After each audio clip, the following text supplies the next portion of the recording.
It's been quite a while since we last had a how to multiplayer video, and today, courtesy to Will Francesco sending in this replay, we'll be showcasing a solution to a previously almost impossible matchup, the Ogre Kingdoms versus the High Elves.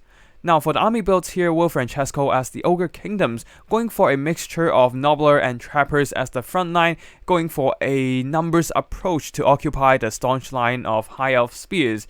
On the flank here, which is all the killing power of this entire build, 4 Saber-Tusk packs, basically heal capping the unit, and then the real backbone of this army, Sky Striders plus another regular unit of Crushers with great weapons, basically going to exploit the High Elves' weakness on dealing with armored cavalry and just armored units in general, and will be overloading their defenses with the heavy bodies of Crushers, 2 Crushers in fact, and more importantly, the Snowhorn of Morn, a bulky monster with amazing charge attack animation that can devastate enemy formations. It will be providing a large distraction Carnifex, absorbing enemy attention and ammo, while the rest of the Ogre Kingdom army does its job.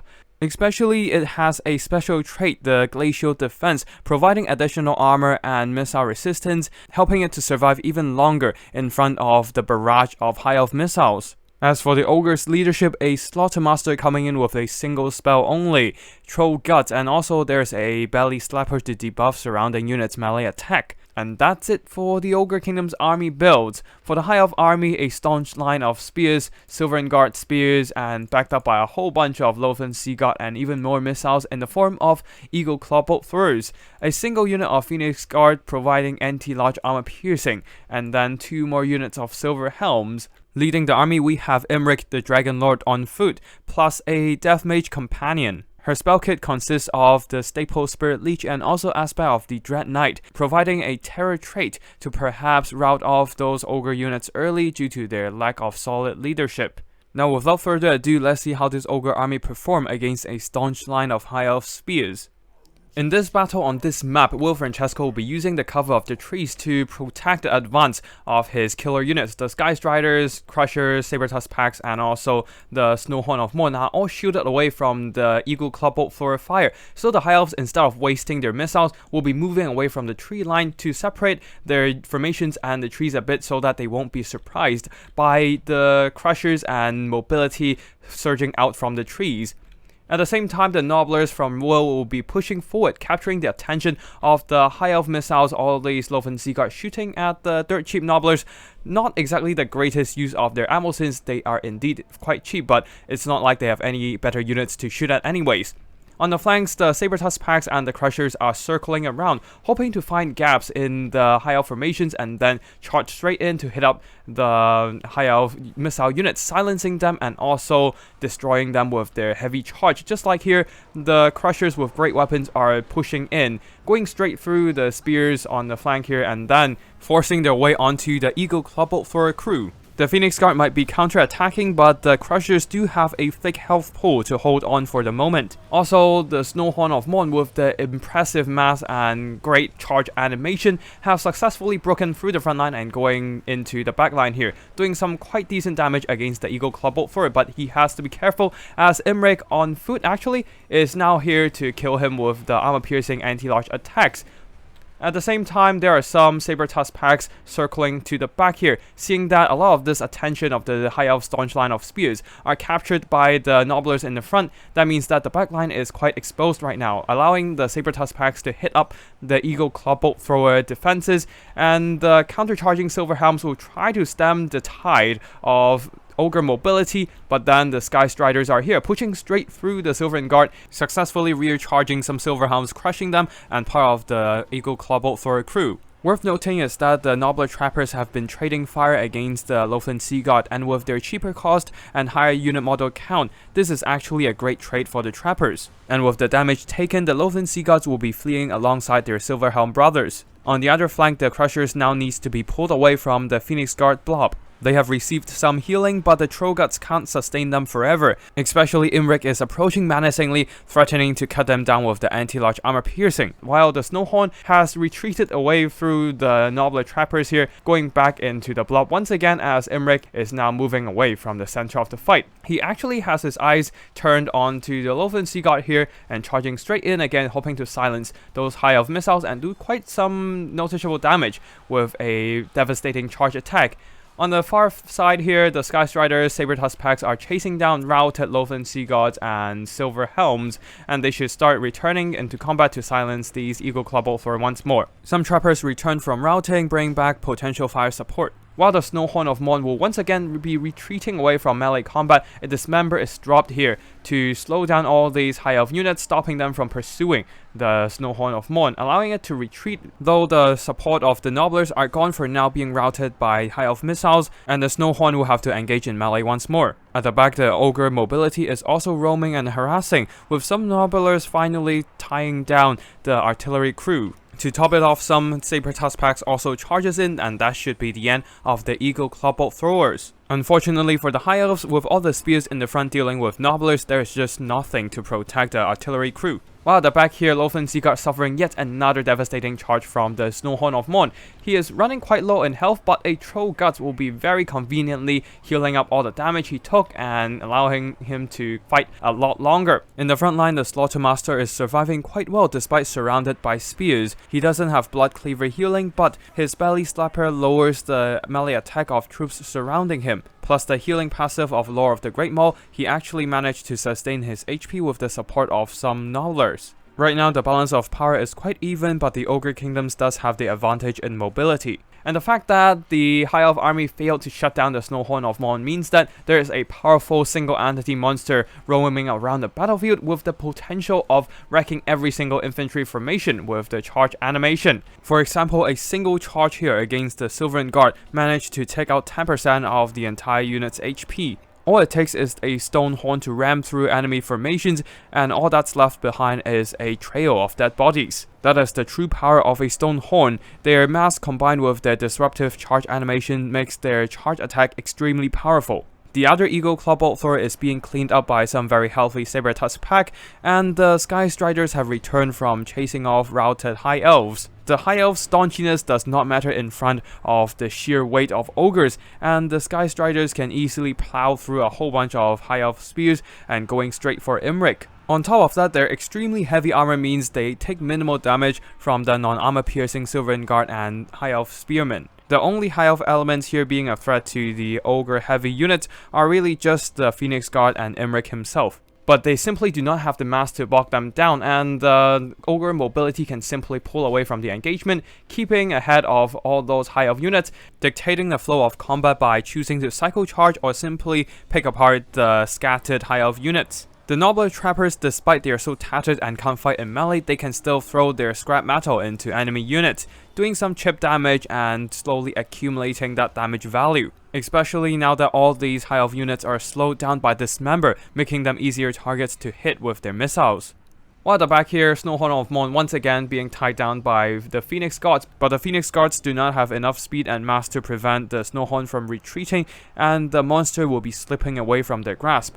Some Saber-Tusk Packs are now sacrificed to pin them down, allowing the Nobbler Trappers to do some very cost-effective damage against the Phoenix Guard. Yes, they do have the heavy armor to mitigate the low armor piercing Nobbler missiles, but damage is still damage, especially with a dirt cheap Trapper inflicting casualties on an elite Phoenix Guard. At this point, the Phoenix Guards are way over-committed on chasing the Snowhorn of Morn. Throughout the battle, they might have dealt immense damage to the Snowhorn, but a lot of that damage is healed up by the Troll Guts, and now they are completely separated from other supporting elements, including their Lord and other Sovereign Guards. This allows the Ogre Kingdoms, which basically controls the entire battlefield with their mobility, to pick the engagement they want. Just like here, seeing that Imrik and the Sylvan Guard is a tough nut to crack, the Crushers with great weapons will be retreating away from that engagement and going for the Phoenix Guards instead, especially now that they're occupied by Nobblers and weakened by the Trappers' projectiles. The Crushers, who have been heal-capped by all the Troll Guts they received, will be slamming into the backs of the unbraced Phoenix Guards. The Phoenix Guards managed to turn around and counter-charge, but still no charge defense for them. On top of that, their Lord and Sylvan Guards are still on a fruitless pursuit trying to chase down the Slaughter Master. This leaves the Phoenix Guards all by themselves against the devastating charge of the Crushers, and with their HP getting lower and lower, so does their balance of power. Army losses hit and the Ogres shall be feasting on pointy ears for dinner. The idea of this build is basically using the Nobblers to occupy the Staunch line of spears, while the Nobbler Trappers will be trading fire against the Lothern Sea Guard. With their 160 models versus the only 90 models of Lothern Sea Guard, if the Nobblers can get in range for a direct firefight against the Lothern Sea Guard, they can actually trade very cost effectively. At the same time, the Ogres need to utilize their weight advantage here, essentially bullying the light-weighted Elves with their sheer mass. Stonehorns are your best choice due to their disruptive charge animation and their amazing resilience. The one change I made to the build is to bring a Hunter on top of a Stonehorn instead of the Snowhorn of Morn. He doesn't have Frostbite or Glacial Defense, but he does have the Nobbler Thief Stone, giving him stock and unspottable and preventing him from getting hit by enemy artillery. But of course, this modification comes with a cost, because the Hunter is actually more expensive on a Stonehorn than a Snowhorn of Morn, so I have to cheap out on the Crushers. Instead of bringing the Great Weapon variant, I had to bring the regular Crushers with Iron Fist. Though I do think that this works just as well, as the anti-large department is covered by the Sky Striders, and the Crushers with Iron Fist has some added tankiness, all thanks to their missile block chance. The High Elves traditionally struggle against heavy cavalry, and combine that with all the mass of Ogre units, this makes Stonehorns and Crushers especially unstoppable, allowing them to push their way into the High Elf backline and shutting down a lot of missile units. The Slaughtermaster survives quite well in the front line, all thanks to his passive healing. This is another modification I made, giving the Slaughtermaster much better chance to survive in melee fights. One thing to note is that all the magic in this build is dedicated to Troll Guts to keep all the units topped up. You can see that the Sky Striders is almost heal capping. This keeps the Ogre Kingdom's key units alive well into the late game, where they can utilize their speed, their heavy armor, and their weight to crush any High Elf resistance. An honorable mention, a submission from Coops using the Fire Belly to soften up the spear front line with a burning head. With the Staunch front line weakened, the Ogres can then overload the High Elf spears with a combination of all kinds of units, including Nobblers, Ogre Bulls, and Saber-Tusk packs, essentially forcing their way through the High Elf front line and into the backlines. In this case, most of the magic will be spent on using Burning Head to clear out the High Elf infantry support, which will be quite effective as long as it is not against the Sylvan Guards. With the High Elf backline largely disrupted, the spears do not have the fire support they need to repel all those Ogre Bulls with dual weapons and Nobblers. I do think that the lead belchers here could have been cut out and spent more of those funds on the melee units. For example, another Crusher would add a lot more pressure onto the High Elf defenses. But overall, this is an interesting alternative to deal with the High Elf armies and crush their Staunch line of spears. Now let us wrap up the video with a bit of post-battle analysis. We can see here that the Snowhorn of Morn and the two Crushers basically carried the entire battle here, running down all those High Elf infantry and cavalry alike. The Saber-Tusk packs weren't really there to do the damage, but mostly to pressure High Elf backline and chase off routing units. They are a cheap mobility that can add a lot of numbers to the Ogre's mobility game. As for the Nobblers, the melee variant doesn't really do much here, as they are just chaff to pin in the High Elf Staunch line of spears. But the Nobbler Trappers here, if they can get into a firefight against the Lothern Sea Guard, they can actually earn back their value and then some more because of how cost effective they are in trading against other missile infantry. Even if they can't trade against Lothern Sea Guard, they can still act as a cheap chaff to pin in and distract enemy infantry and their defenses. As for the High Elves, the Phoenix Guard did some pretty good damage. They are basically the carry of the High Elves this time, and Imrik did some okay damage as well. As you can see here, the Sylvan Guard, despite getting a lot of kills, most of them were against Nobblers, and not exactly that much damage was done by these guys. Other than this one, probably surviving into the late game, managing to poke at a lot of the Saber-Tusk packs and the Crushers, doing some nice damage over time, but that is not enough to carry the game, as most of the backlines are shut down by the sheer weight of all the monsters from the Ogre Kingdoms. They do not have the kind of armor piercing to wear down the Snowhorn of Morn and the Crushers, and as a result, their damage is very limited. Same goes for the other non-armor piercing units of the High Elf army. That is it for today's video. I hope viewers you enjoy it and learn how to crush the High Elf Staunch line of spears in this previously almost impossible matchup. If you want to see more Total Warhammer multiplayer videos, be sure to subscribe to the channel. I'll be posting more tips and strategies for multiplayer and of course the multiplayer battle action, especially recently there are a lot of tournaments happening. That is it for today, thank you for watching and I'll see you in the next one. Tacticallich signing out.